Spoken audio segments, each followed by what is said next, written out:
Chapter 11. The Gypsy's Warning. What a mess! It was 2 days since Jupiter had hurt himself. His Uncle Titus had rushed him to the hospital where they had kept him a whole day taking x-rays. Then they had soaked his foot in some kind of bath and let him come home. Dr. Alvarez said he'll be able to hobble about soon. In fact, he wanted him to exercise his ankle as soon as he could. But meanwhile, there was Jupiter in bed with about 1.5 miles of bandages around his ankle. And there was Mr. Hitchcock, maybe finding another haunted house for his picture. It looked as if the 3 investigators were going to be out of business without ever being in business. Pete and Bob, sitting beside Jupiter's bed, felt rather low. "Does it hurt?" Pete asked when Jupiter moved a little and had to grit his teeth. "No more than I deserve," Jupiter said, "for being careless. Now let us proceed with our conference. The first subject to discuss is the mysterious telephone call we received immediately after our first visit to Terra Castle. Worthington has said he believes we were followed that night. Very likely Skinny Norris followed us." "He could have easily enough," Bob said. "He knew we were interested in the place." "Skinny couldn't have telephoned us and made his voice sound like that," Pete objected. "So low and dead-sounding. His voice is more like a pony whinnying." "I agree," Jupiter said, "but it's the only possibility I've been able to hit upon." He shifted his foot, wincing a little. "Until I learn otherwise," he added, "I shall refuse to believe that disembodied phantoms can use telephones."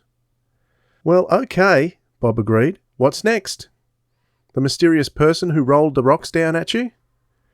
"Yes," Pete said grimly. "What about him? He's one guy I'd like to get my hands on." "For the time being, I am ignoring him," Jupiter said. "We are now certain he was not Skinny Norris. He may have no connection with the case at all. It may have been a child or a man wandering in the canyon who started the rocks rolling by accident." "He had an awfully good aim for someone who didn't mean it," Pete muttered.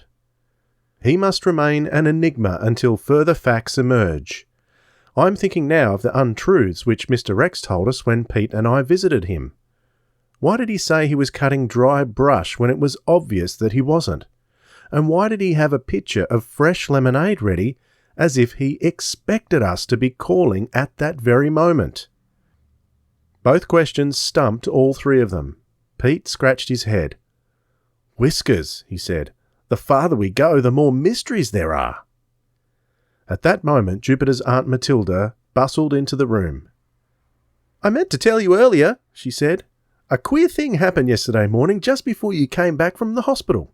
I forgot all about it in the excitement." "Queer thing?" Jupiter asked.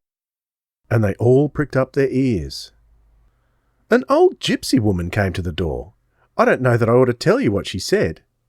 An old gypsy woman. Now they really were sitting up. "I'd very much like to know, Aunt Matilda." "Well, it was just nonsense anyway. But this tiny little old gypsy woman knocked, and in this awful broken accent, she said she'd read about your accident and had a warning for you." "A warning? From an old gypsy woman?" The boys glanced at each other. "Anyway," Mrs. Jones said, "I finally understood that she'd been reading the cards, and 3 different times they gave her a message for you. It was the same message every time.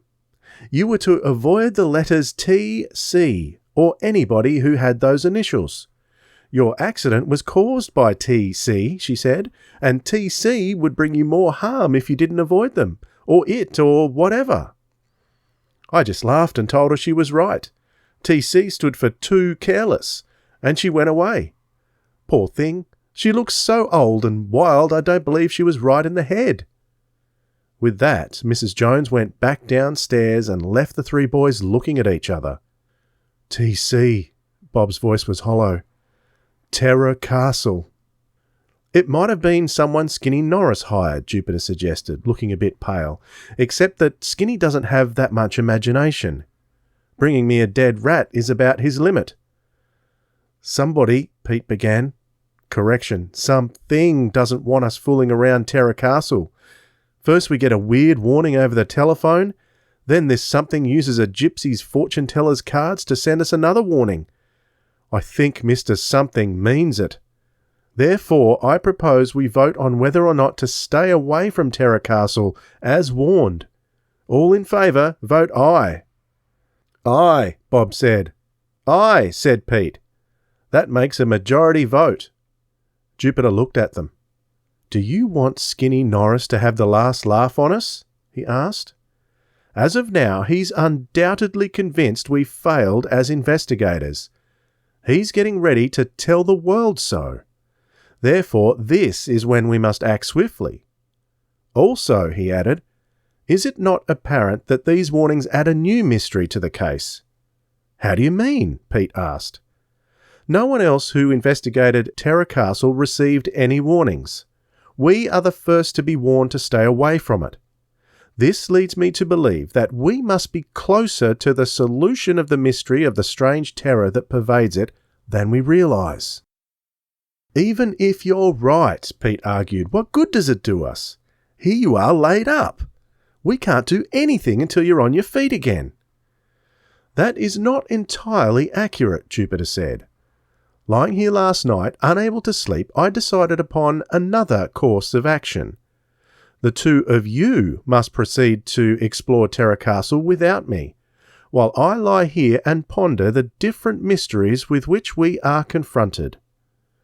Me? Explore Terror Castle? Bob yelled. Just reading about it is as close to the places I want to come. I don't expect you to find out too much, of course, Jupiter said, but I hope you will experience the sensations of uneasiness that become extreme nervousness and then turn into sheer terror. Then, if you feel these sensations, I want you to test just how far you feel them. How far? Pete yelped. Last time I felt them from head to foot, from inside out and outside in. All over, in fact. What do you think, that my right hand is going to feel nervous while my left hand doesn't? I mean how far from Terror Castle the feeling of terror persists, Jupiter explained. After you depart from the castle, how far away you are when the terror leaves you. That is what I want to know. Last time it was about 15 miles, Pete said, when I got home and got into bed. This time, if you begin feeling a sensation of fear, distress, terror, or impending doom, I want you to leave slowly, in a dignified manner. Stop at intervals to see if the feeling is going away at all. Slowly? Pete laughed hollowly. In a dignified manner? Perhaps you will feel nothing at all, Jupiter added, as I wish you to go tomorrow by daylight. This time you will explore the building while there is still light. If you desire to, you can stand just inside the door when night comes and see if the feeling of fear affects you there. Our pal, Pete said to Bob. All we have to do is stand inside the door. Bob heaved a sigh of relief. That lets me out, he said. I have to work at the library tomorrow and the next day too. I'll be tied down too, come to think of it, Pete said. It's too bad, but I guess we just can't make it. Jupiter Jones pinched his lower lip, putting the gears of his mental machinery into high. Then he nodded. In that case, he said, we'll have to change the plan. Just what we've been trying to tell you, Pete said. There are several hours of daylight left, Jupiter said, so you'll have to have an early supper and visit Terror Castle today.